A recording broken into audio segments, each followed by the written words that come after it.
Talk we have heard your name is here again. Those who are culpable of misusing the resources of the people will be held to account so that others, do not follow suit.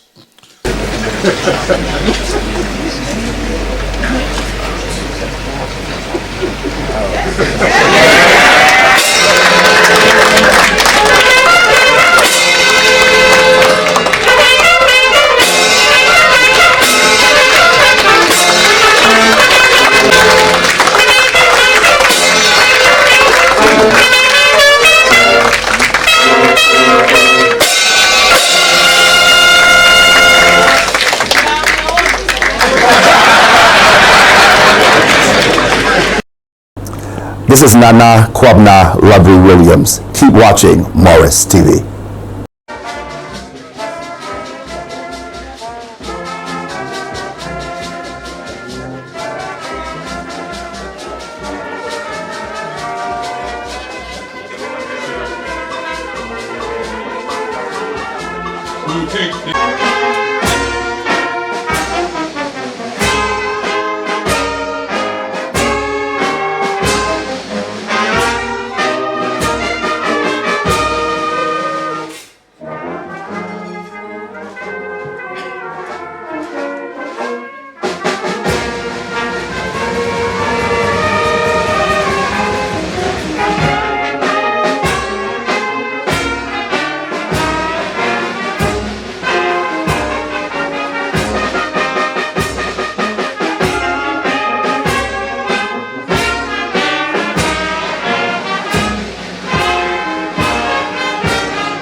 Please be seated.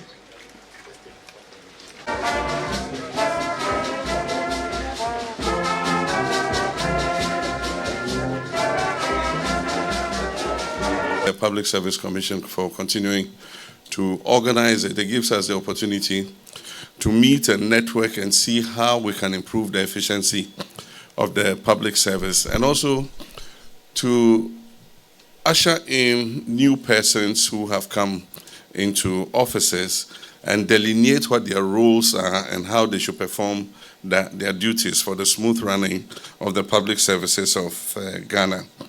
And so I'm sure that in the course of the next 2 days, for chairpersons and CEOs, you'll have the opportunity to know what exactly your roles are.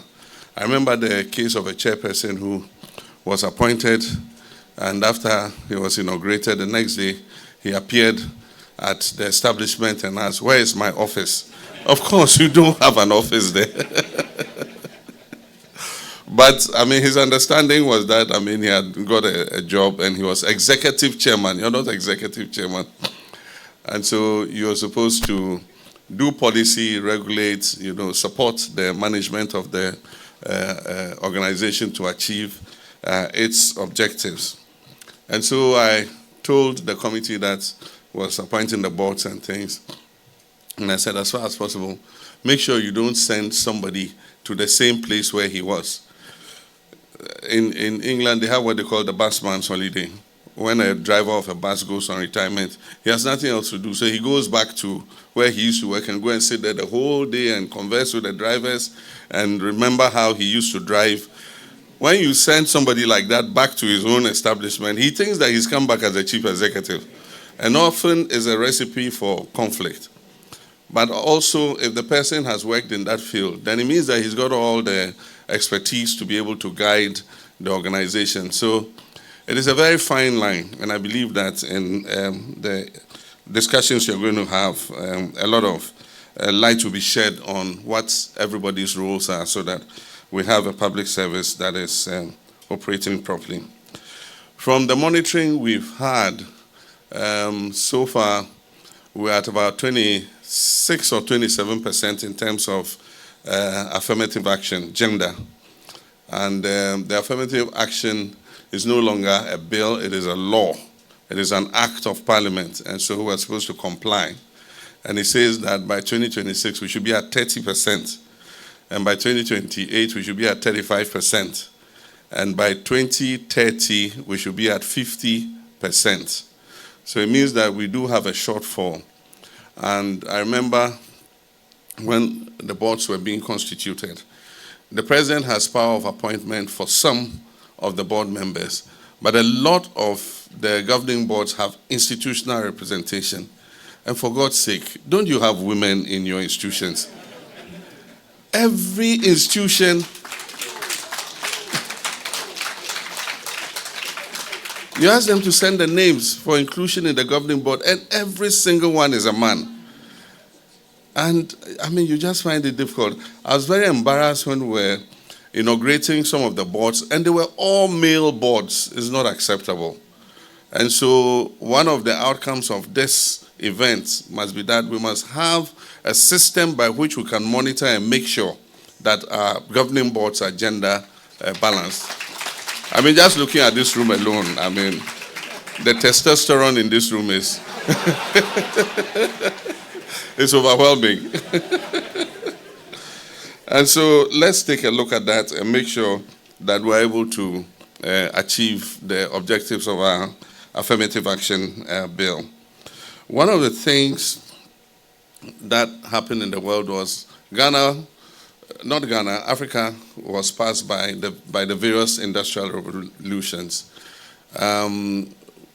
The revolution in information technology and all that, we have managed not to be passed by, because Africa in its own way adopted what was the most appropriate path, that is using wireless mobile communications. And indeed, we became the world leader in mobile wireless, having more mobile connections than several developed countries. And so it means that we can adapt and not be left behind in the new revolution that is bringing artificial intelligence and all of it. Artificial intelligence can help us to improve our productivity, because all it is about is that somebody has sat and developed algorithms that makes it possible for that artificial intelligence to analyze far faster than the human brain can do. And so it is an instrument that we must look at. We did an AI session for all our ministers and all of them, so that they will understand what this new technology is, and that is not a creature that is going to eat them up, but that they must have an uptake of it so that they can understand and use it as effectively as they can. The private sector is already taking to it like a duck to water, and they're coming up with all kinds of solutions that beat your imagination. Only 2 weeks ago, I was with one of the oil marketing companies, and before they had to shoot seismic manually, and then you don't get real maps. You have to drill before you are able to tell. Today, they've attached AI to it. It's able to give them a much better picture and able to tell them exactly where the resource is, so that they don't go drilling dry wells like they used to do. So it's something that can improve our productivity, and that's why the public services must not be afraid of technology uptake. We need to explore all the cutting-edge technologies that are available so that we can create an efficient public service that delivers, what the people of Ghana appointed us for. My last point will be about accountability, integrity, and honesty, and Togbi dwelt on that a bit. A few people, when they are appointed to public offices, through a party, they are happy. They are not thinking about the responsibility. They are thinking about, the perks of office and all that. And we've seen cases where people have run those establishments like they were their own property. It's not yours. It belongs to the people of Ghana. And they appointed you for a period of time to go look after what is their property and serve them in the best way possible. We must get that orientation in our minds so that when we go, we are able to do what is expected of us in these public services. And so we have laid down procedures. We're supposed to follow procedure in doing the things that we do. It might be cumbersome following the procedure, but it's better to do it so that you're able to track and trace that it went through the normal procedure and that you took cognition of all the things that make you accountable, so that tomorrow somebody doesn't come and call you to, I heard a song, Iyo Koko Koko. Somebody doesn't call you to Iyoko. And so let's follow the procedure set down by law to make sure that we leave office. When you leave office, you must be able to hold your head high. Wake up in the morning and not fear that anybody will call you to come and account for anything, because you did things the way you should have done them. Recently, I've been watching the Public Accounts Committee, and it's so pathetic. You know, why must we every year congregate at the Public Accounts Committee, and then you hear all kinds of atrocious, things. I mean, recklessness with public funds and resources. And so I have a meeting on Thursday with the Chief Justice, the Attorney General, and others to find a final solution to this Auditor General's report, that persons who are found guilty of infractions or do not follow due procedure or lead to loss of public resources, we must have a fast-track process to Nsawam,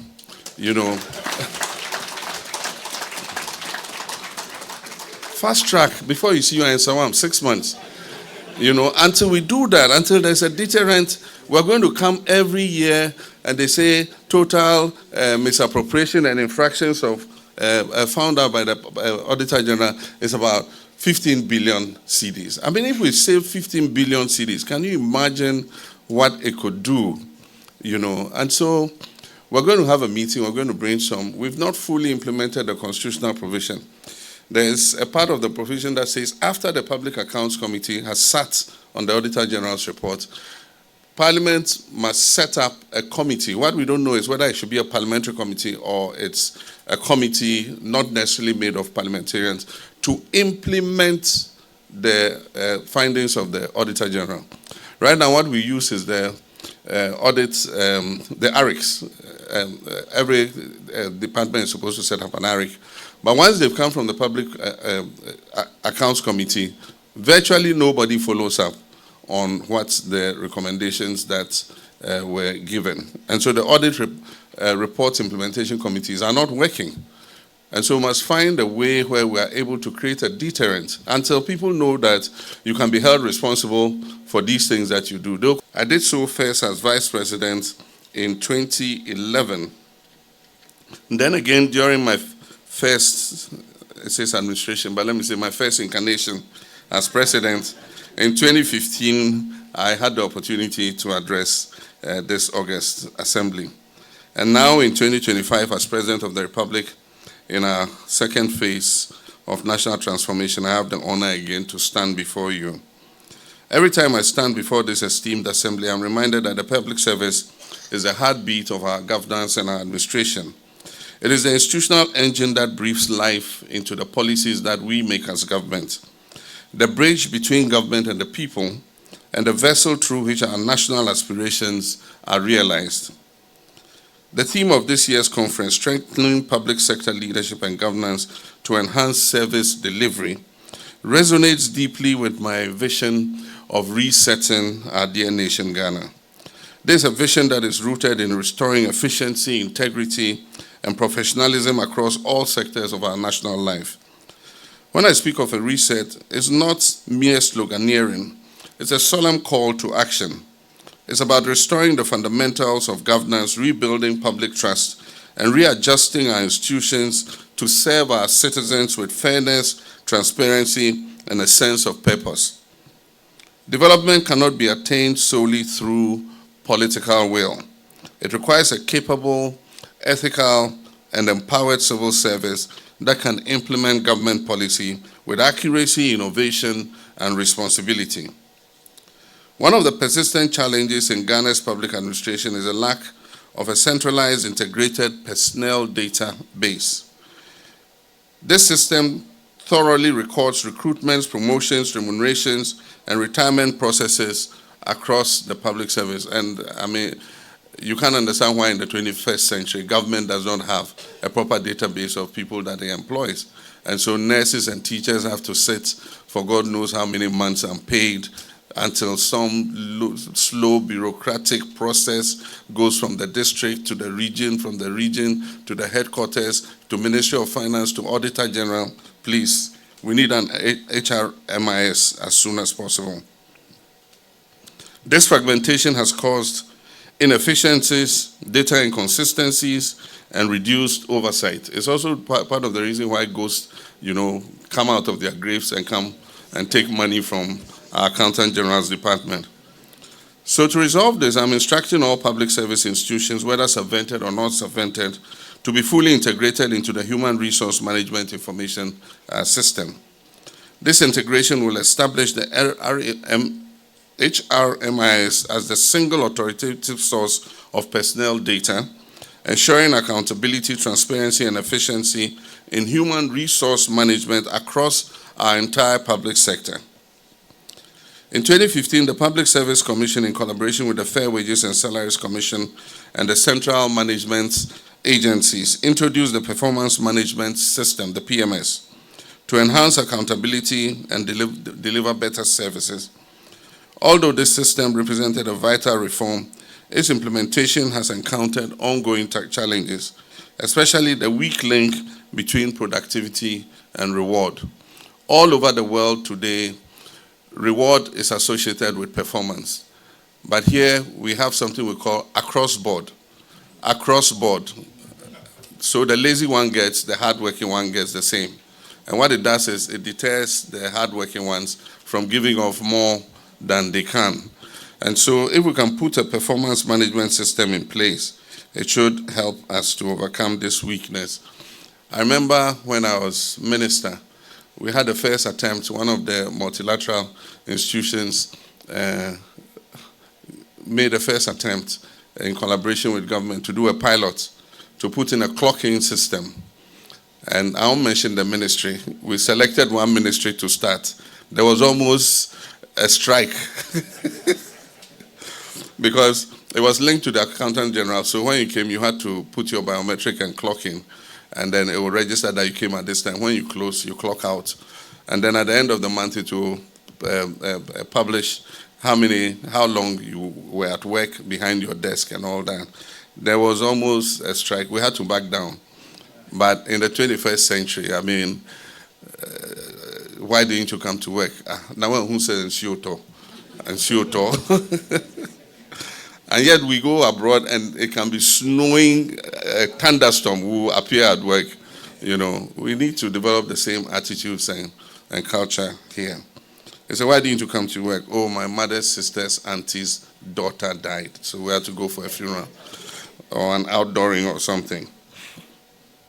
So to address this, the Ministry of Finance, the Fair Wages and Salaries Commission, and the Public Service Commission have now created a pay for performance and productivity framework. And my hope is that this time this will work. Accordingly, I'm instructing these agencies to pilot the implementation of the framework starting in January 2026 as a crucial step towards institutionalizing a performance-driven culture that rewards diligence, information, and measurable outcomes in the public service.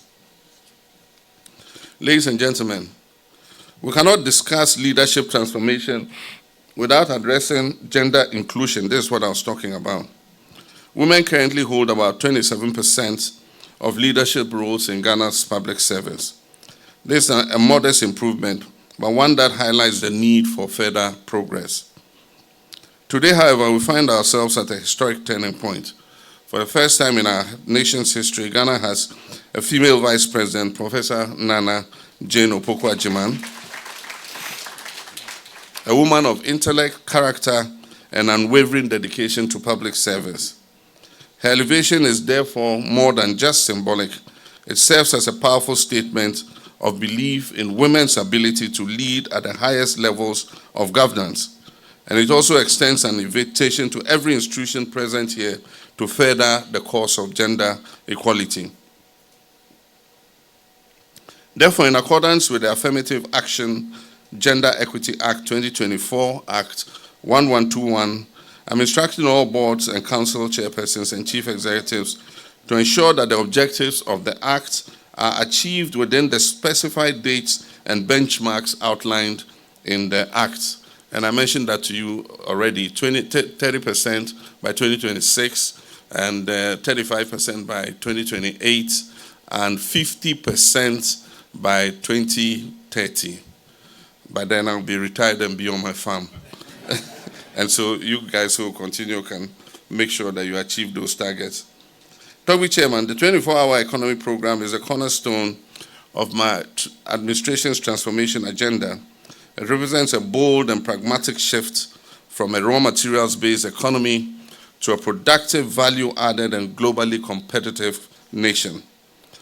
Through its sub-programs, Grow 24, Make 24, Aspire 24, and Fund 24, the initiative aims to optimize the use of land, labor, and capital, and time. Its goal is to boost industrial production, generate over 1.7 million jobs within 4 years, and enhance Ghana's role in regional and global trade. The initiative embodies the new work ethic and productive energy needed to reset Ghana's development model, focusing on efficiency, innovation, and inclusion. We've submitted the 24-hour Economy Authority Bill to Parliament for consideration. And even as we await the passage of the bill, I wish to commend agencies like the Passport Office, the Ports and Harbours Authority, and other agencies that have initiated the 24-hour economy program and incorporated it into their operations even in advance of the passage of the authority bill. Therefore, I urge all public sector institutions to emulate this and integrate the 24-hour economy into their operational and strategic frameworks, and to create sector-specific implementation plans to ensure its success. Toby Chairman, I wish to commend the Public Service Commission for its steadfast leadership and for convening this all-important forum, which offers space for dialogue, reflection, and renewal within our public sector space. Our nation stands at the threshold of transformation.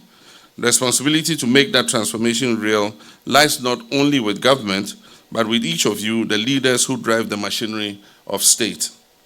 And so let us reaffirm our shared commitment to a professional, transparent, and people-centered public service that delivers on the promise of good governance and promotes the well-being of all Ghanaians. On this note, I have the honor and privilege to declare the 12th Annual Conference of Chairpersons of Governing Boards and Councils, Chief Directors, and Chief Executives of the Public Services of Ghana duly open.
Please subscribe to Morris TVGH.